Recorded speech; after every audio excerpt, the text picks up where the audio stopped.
you mind telling us who you are and how you felt when you received your appointment as the regional minister for the Upper East region? Thank you. So my name is Tangoba Abayage.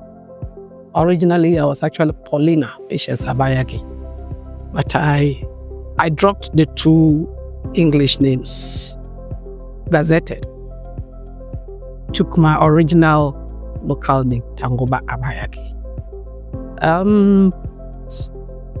I was appointed formally on the 1st of November 2018. Yeah, that I was appointed by the President of the Republic, His Excellency Nana Addo Dankwa Akufo-Addo, as the regional minister, the first ever female regional minister of the Upper East region. And before then, I was actually the ambassador of Ghana to Italy with concurrent accreditation to Serbia, Montenegro, and Slovenia. I was also the country's permanent representative to the World Food Program, IFAD. IFAD is International Fund for Agricultural Development. And then, there's a third one. Anyway, there were 3 food agencies in group that I was the permanent rep of the country to. I don't know how I felt when I was asked to be the regional minister. Because for me, it was service as usual, service to the country. I remember it was one night, late in the night. Usually, Italy is 2 hours ahead of Ghana. So it was at about 10 p.m. that I said, so he was then the deputy chief of staff at the presidency, called me, witness to that, after 8 p.m. in Ghana. Then he called me and said the president wanted to talk to him. So he gave the phone to him, and then the president said, if I could come to Ghana the nearest possible time. Then he added if I could be here the following day. I said, I'll try. Usually flights from Europe take off in the morning. So I called my head of chancellery that very night. The thing about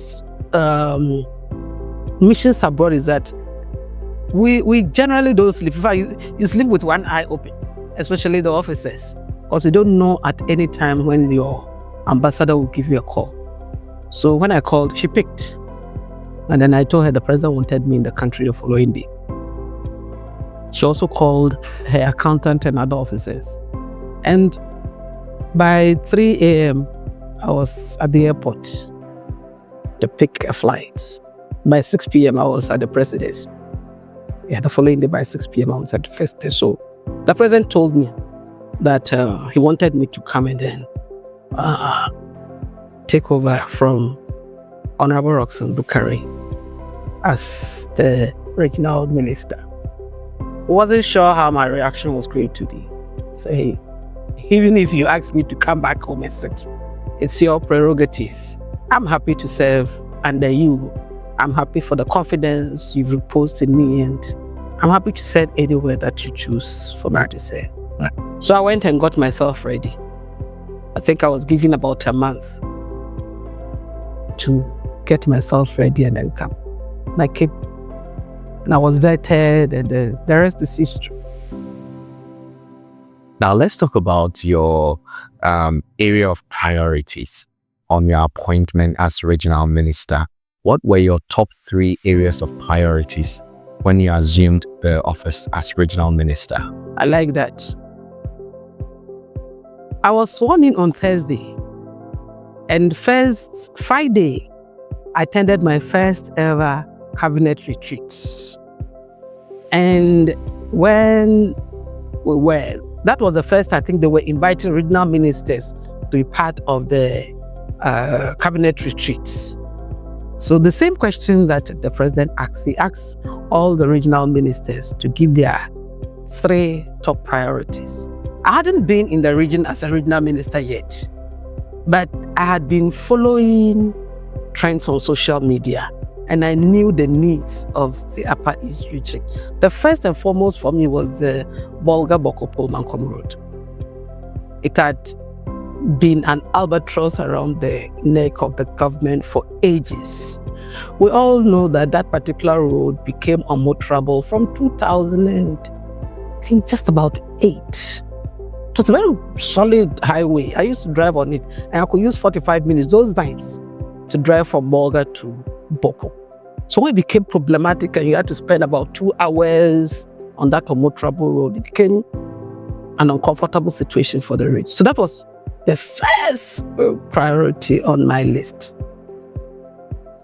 Second, just before I went in for the retreat, somebody hinted me that the Navrongo-Naga road had been on the Navrongo-Naga and then the Bolga-Naga road had been on the drawing table for a long time. And the person pleaded if it was possible for me to mention it. So that was my second priority. The third priority for me at that time was the annual persistent flooding of the White Volta that caused a lot of havoc to the region. So these were the 3 priorities I had. And these were the 3 things I mentioned at the cabinet retreat. In fact, it precipitated this idea of the dam we wanted to build. The multi-purpose dam. Because I remember when I mentioned this as my top priorities, in the president's response, he mentioned that they were going to work on the Bolga-Boko-Pullman road. And I'm happy that under my tenure, at least about 70% of that project has been achieved. I'm very, very happy with that achievement. The Naga routes, that's Naga, Navrongo, Naga, Bolga, also took off under my tenure. We went quite a distance. Unfortunately, I think they were having issues with it. And even now, they still have issues with funding. But at least it started in earnest. It hadn't started before I became the regional minister, but it started in earnest, and even some parts of the roads have been tarred. Not much, but at least some parts have been tarred, and I'm happy about that. You also remember that we launched we cut the sword for the multi-purpose. Unfortunately, for whatever reasons that I am not aware of, because you know that I didn't stay in office after 2020.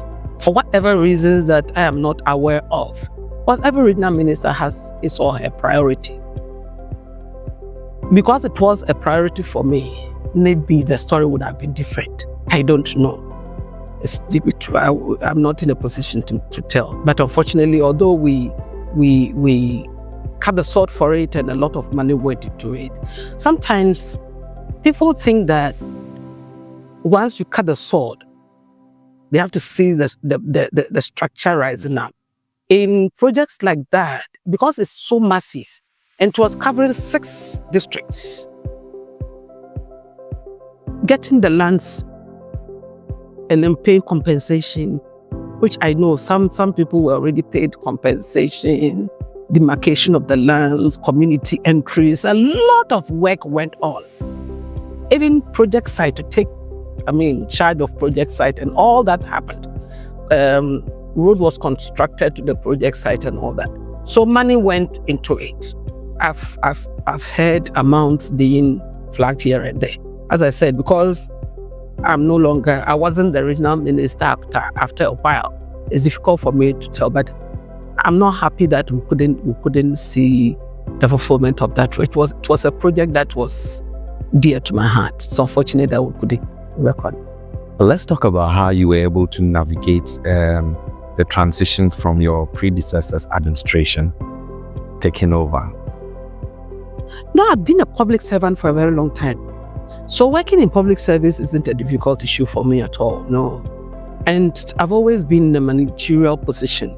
So working with subordinates isn't problematic. Once you know how to deal with people who are under you, who are your subordinates, you will navigate well. After all, it's a continuum. One person hands over to you. The regional minister went, but the regional coordinating director was there. I met the same coordinating director who was serving under Robson Bukari. Yours is a political position. Once you identify the issues of the region and you lead your supervisionary work well, it shouldn't be difficult to navigate. So for me, it wasn't. I didn't have any issue fitting in at all. Right from the word go, I didn't have any issue fitting in. Yeah, and for the 2 years that I was in office, almost 2 years, it was quite a beautiful experience for me. Yeah. All right, so let's look at some of the projects and policies that were implemented under your tenure. If you look at the area of agric, health, education, etc., what are some of the projects that you can say that were implemented that have thrived? Okay, now, the other time I wrote something on social media cautioning the new regional minister. The way we play politics, people came in, they were making political comments under it. No regional minister implements policies and projects. No, we don't. That is why it is the Regional Coordinating Council. No regional coordinating council implements policies and programs. If you come to health, it is the Ghana Health Service that will implement its projects. Ghana Education Service, they have their own projects. That's how it works. Ours is to coordinate the activities of these institutions, liaise between the region and national, liaise between the regional departments, agencies, and national. What you can do as a regional minister is to lobby for those projects to come if they are delaying.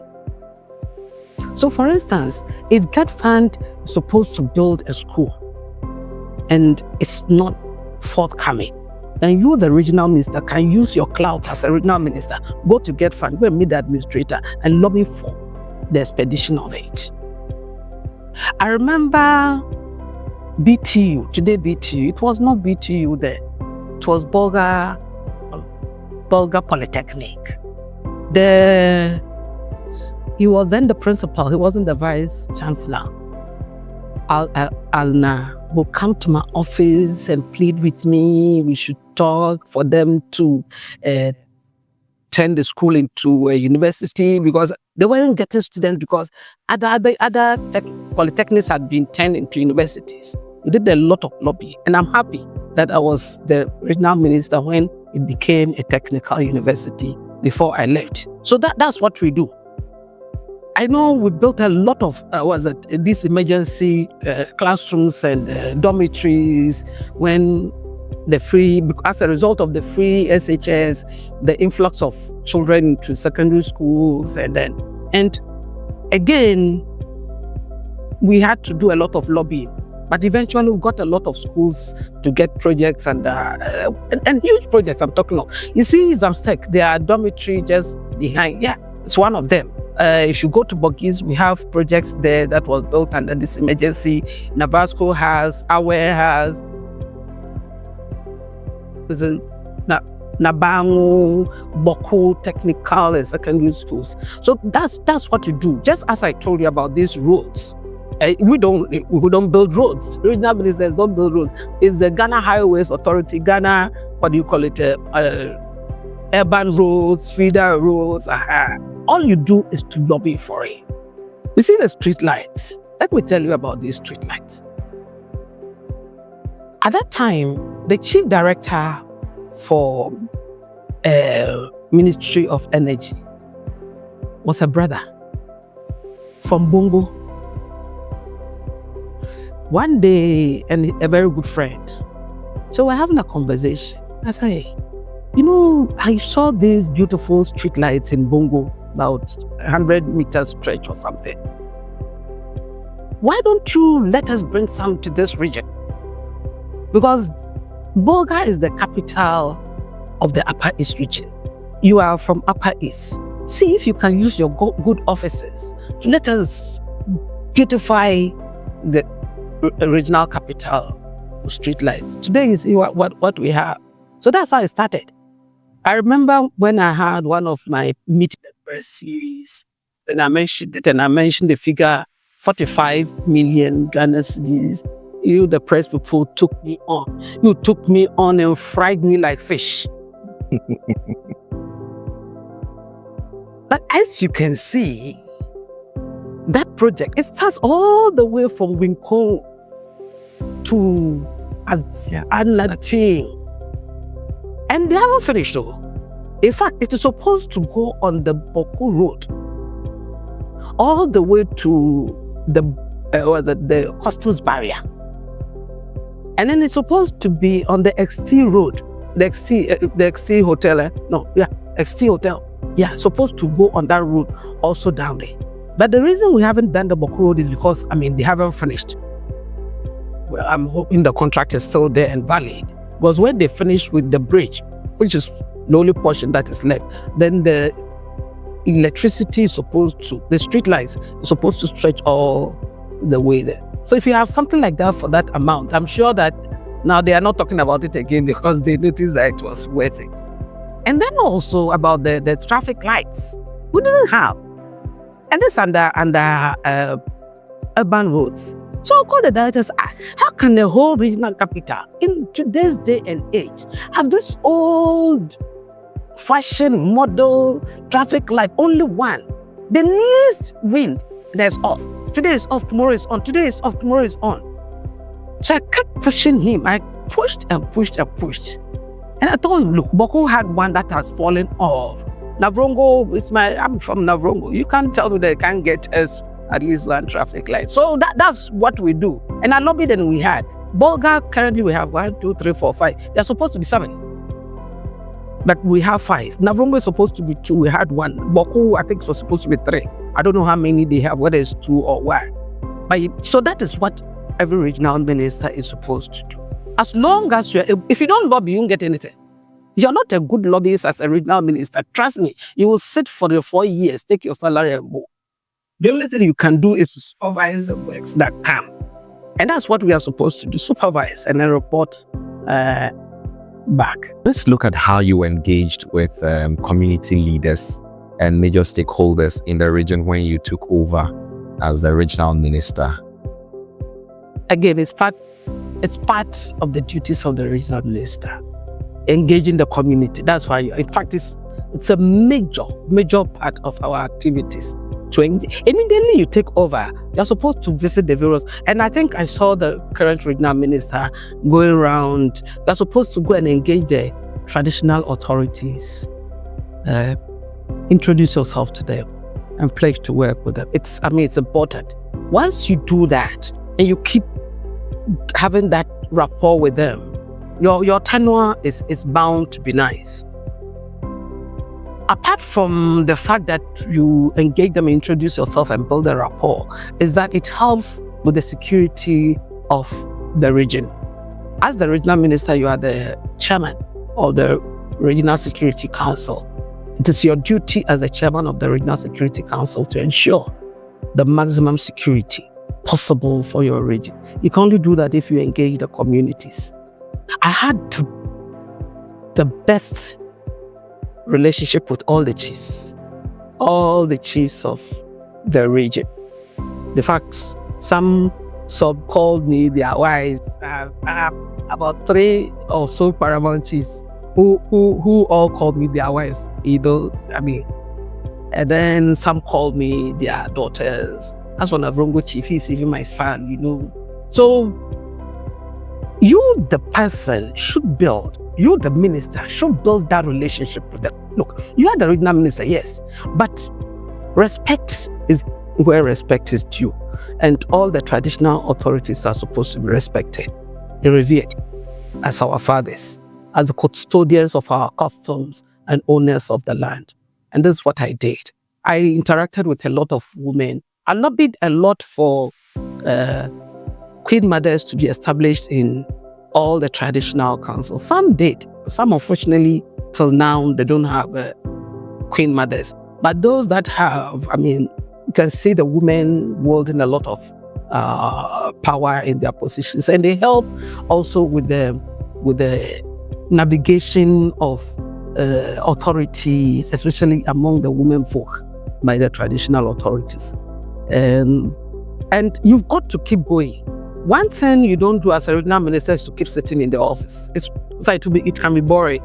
Yeah. So you've got to find means of going around, inspecting projects and programs that are going on, interacting with the communities, selling the ideas, the vision, the mission of the government to the people, and then listening to them, taking their that's why you are coordinating.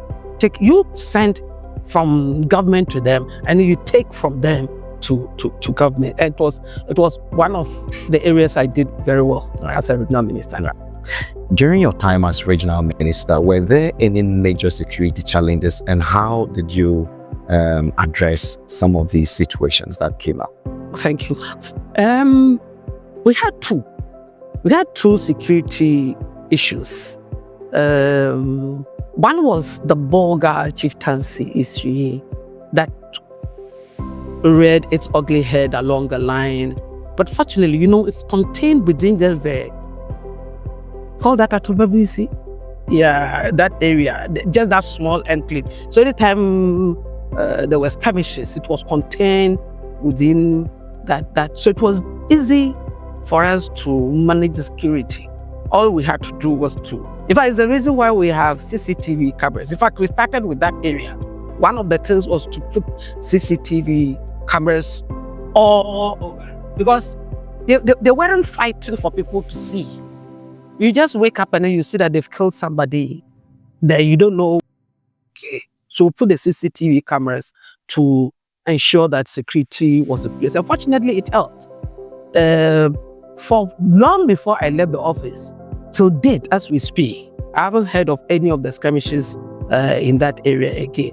And then along the line, we had the Doba Kandiga, unfortunately.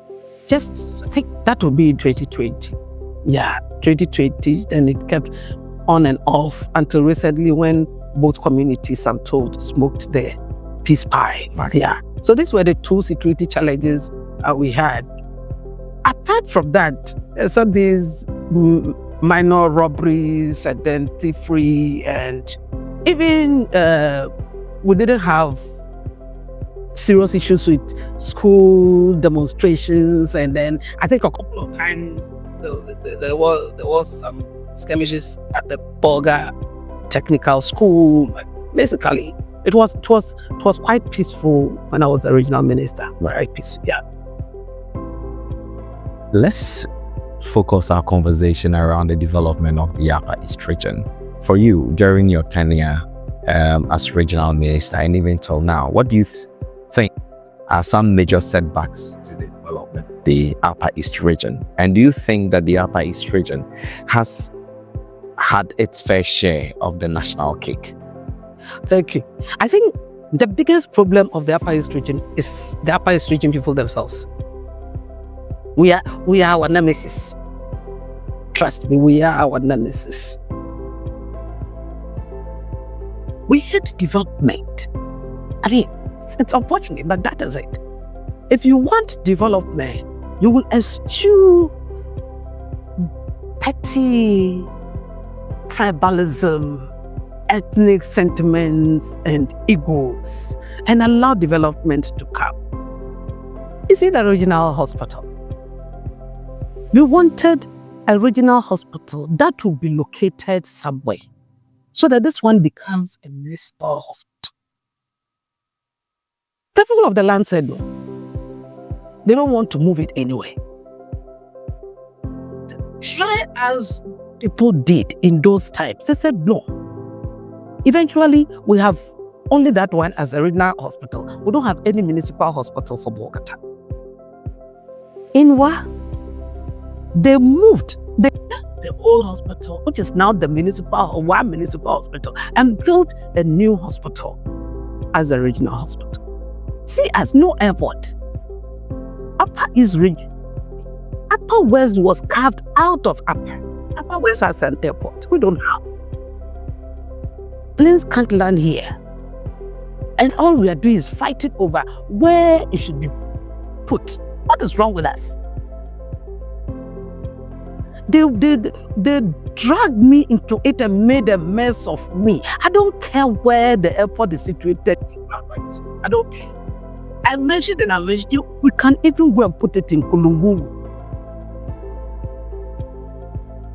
As long as I can get up from here and use 40 minutes to drive to Kulungungu and join a flight there to Accra, I'll prefer that to driving from here using 2.5 hours to 3 hours. But this bad road, you see how terrible the road has become now? Recently, I blasted about 2 or 3 times on that road. To go and join a flight, you use 45 minutes to fly to Tamale.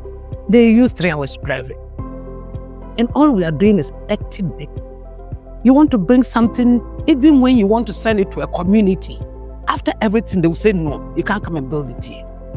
I remember when Zoom Lion wanted to build their incinerator or whatever at Shirogo. It took years before they finally accepted for them to build. I don't even know the status as I speak with you.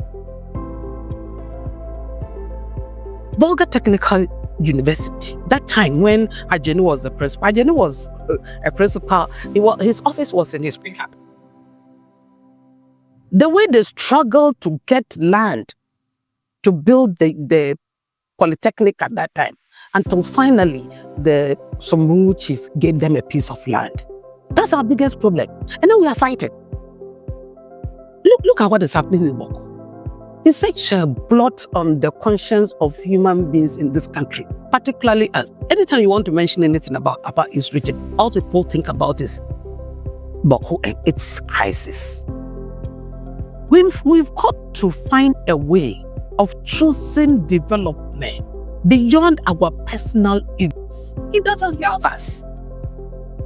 It doesn't help us. Look, once government knows that the people are not united, they find a way of driving nails through those loopholes and making it look like it is us. Because seriously, it is us that caused the problem. If we want development, we must come together. We must learn to accept whatever government is bringing and lobby for it, despite the differences that we have. We've got to lobby for it as a region.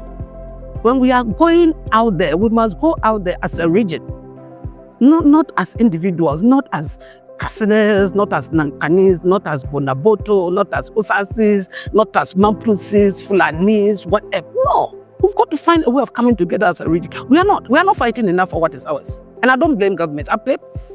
Look at our members of parliament. Look at them. Look at our members of parliament. I know I'll be taken on by this, but that is the truth. Tell me what it is that they are bringing to this region to make a serious difference in the lives of their people. Just look at our MPs. 15 MPs. Tell me. Count the number of MPs that have been able to seriously do things to change the lives of their people. It saddens me. In fact, trust me, it saddens my heart. Because I know other places where their members of parliament put the people ahead of their own desires. Well, currently we have 15 MPs who are all NDC. NDC is in power. Let's see what they will do within these 4 years. And we, the people, must hold them responsible for the development. You may not be able to do the development yourself, but you are in Accra. You are sitting with ministers. You have the authority to go to agencies, authorities, and lobby and bring to your people. We are not asking you to come and give us bread. But go and get what your community needs and bring it to us. We've got to learn to hold them responsible. And our people don't do that. All we do is we'll sit and wait. The night before elections, they'll come and give us 50 cities, and then we'll take and we'll go and drink Pito and all that, and then go and vote. And then we'll come and sit again for the next 4 years. It's an unfortunate scenario. We've got to hold our people accountable. Look, communities in the South, most of their schools are not developed by government. Parents pay. Parents will contribute out of their own free will. Some might not even have children in that school.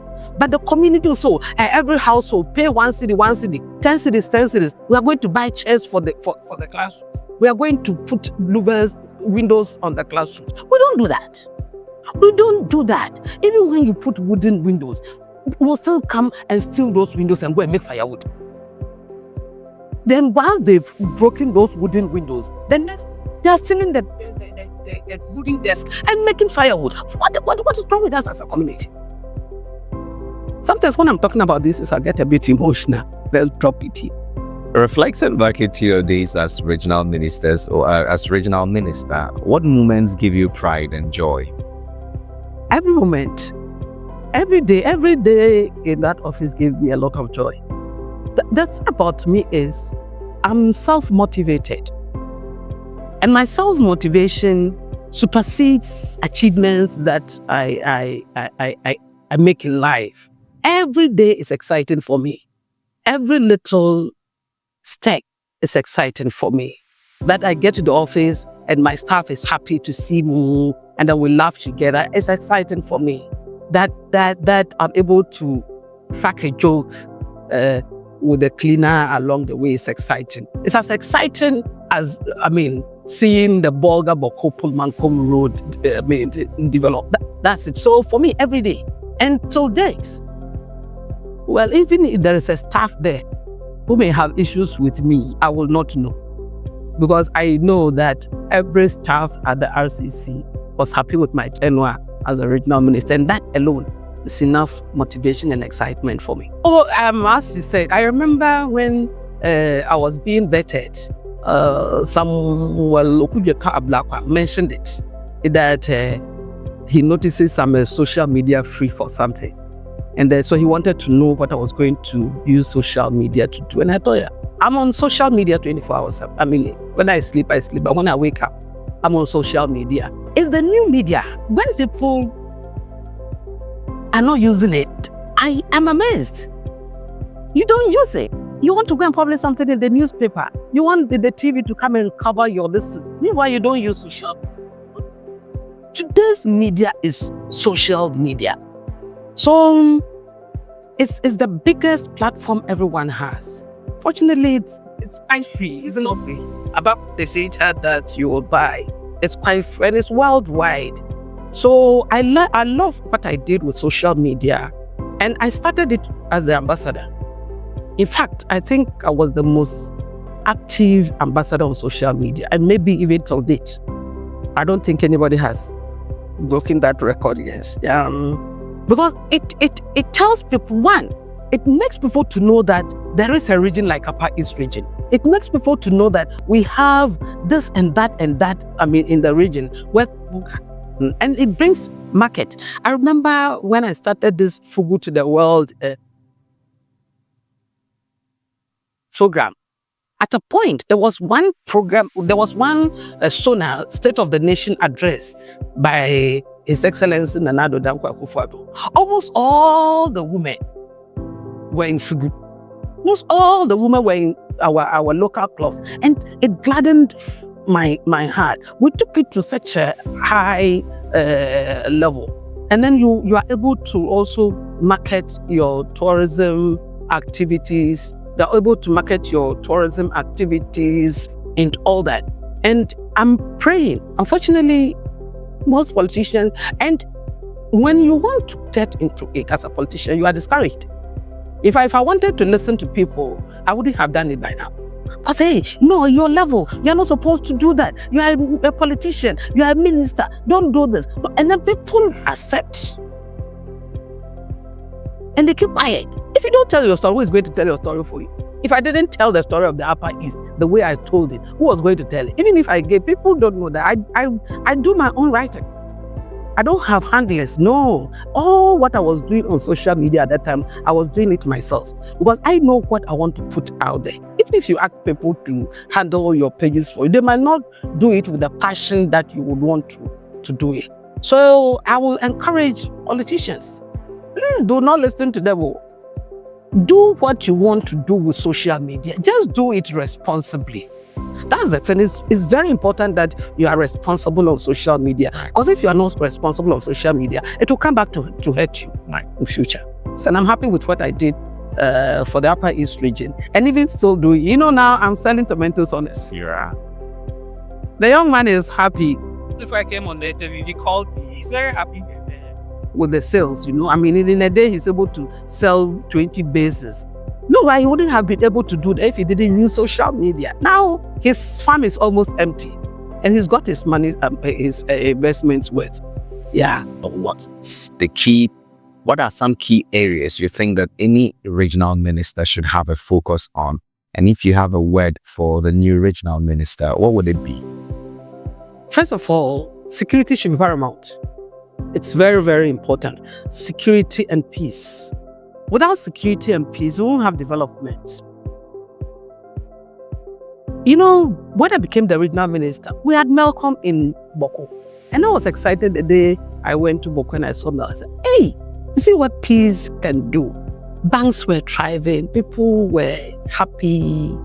And then suddenly it's become a ghost town. It's one of the saddest things to happen. So one of the key points every regional minister should focus on is peace and security. Second should be, of course, you don't implement projects, but the development of your region should also be important for you. You should be interested in the development. So whatever projects and programs you can lobby and bring into your region should be key. 3, work well with your staff. There's a concurrency at RCC, eh? Oh, yes. Because they've seen it all. They've seen the regional ministers come in and go. They see their entry. They see their exit. So your entry will be with pomp and pageantry. But sometimes your exit is so miserable. Telling you, sometimes some sneak out. They are so scared. Some go and they never come back to the RCC. Because of the way they related with their subordinates. Treat them well. Treat them like your family. In fact, it's a big family. Show them respect. Don't demand it from them. If you show them respect, they'll show back respect to you. So that no matter how far or how long you are out there, you can always drive in and go to this and with your head raised high. I go to the RCC anytime. For sometimes, and they call me, they check on me. Sometimes if I need them to do anything, I'm able to call them and they'll do it for me, even though I've been out of office for over 4 years. So treat your staff well. It's very, very important. Treat them well. And then live well with the community. They are all yours to take care of. So live well with all communities. And try as much as possible not to directly involve yourselves in community problems. Yeah. As for my brother, I called him to congratulate him. I'm here to find time to go to the office and then officially welcome him to the region, and then whatever conversations we have, we'll have it. Well, sometimes you'll be excited with the appointment of somebody. The delivery of the person is another thing. I'm happy because I've known him for a long time. His sacrifices to the NDC is parallel.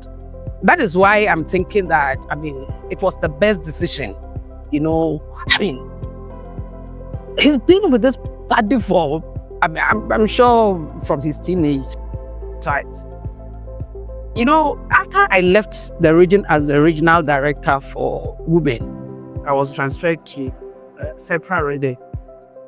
He moved into my bungalow.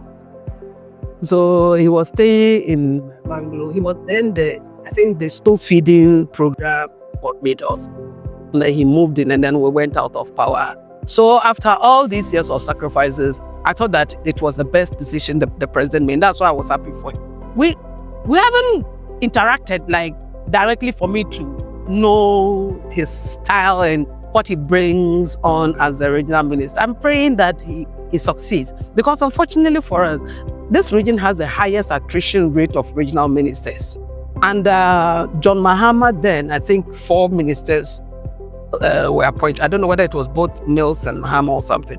And the same 4. It's always been like that. I mean, the minimum we've always had would be 4, 3, and all that. So I'm hoping that he should be the first to break that jinx by staying on for the next 4 years. And you think that the longer the person stays in office, it will help the development? Yeah, it does. It does. You have, for instance, I told you, I am sure that if I was there as the original, no, not I'm sure, maybe, if I was there as the regional minister after 2020, maybe this dam, maybe we would have pushed on, because we have our priorities. I know how to sing in your ears. I'll make so much noise, I'll make life uncomfortable for you until something is done about it. Right. So you have your ideas, you have your priorities. Unfortunately, you are on, another person comes, that person's area of priorities may be different from yours, and then another person comes, and then the person doesn't even have priorities at all. You get some can be maybe have any priorities at all. They'll just sit till their term is ended and then they go. So if you have one person who has focus, clear-cut focus about the development of the region, and the person stays on for long, this region will develop. That is another problem we have as a region. When I was talking about our problems, people, how come you can't contain regional ministers? What's wrong with this? What is wrong with that as a people? Anyways. Well, we're very grateful for your time. We appreciate talking to us.